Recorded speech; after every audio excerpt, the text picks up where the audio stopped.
గాంధీ విగ్రహం వద్ద ఉద్రిక్త పరిస్థితులు నెలకొన్నాయి. అధికార పార్టీ, ప్రతిపక్ష పార్టీల నాయకుల మధ్య తీవ్ర వాగ్వాదాలు చోటు చేసుకున్నాయి.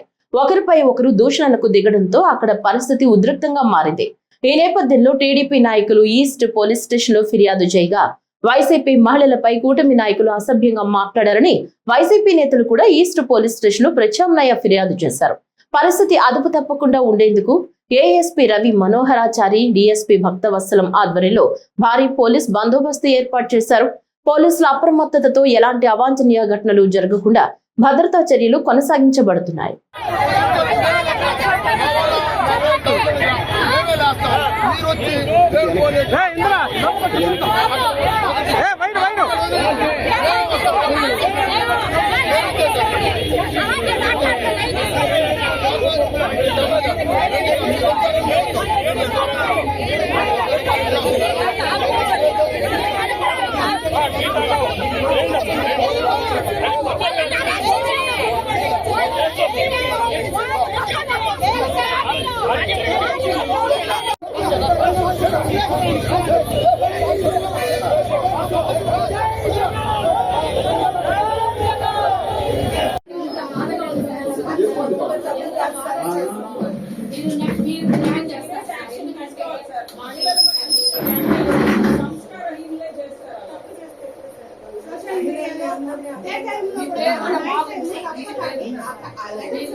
చూడండి సార్, కామెంట్ చూడండి సార్, ఎంత ముందగా అంటే ఎంత బాగా చాలా తప్పు సార్.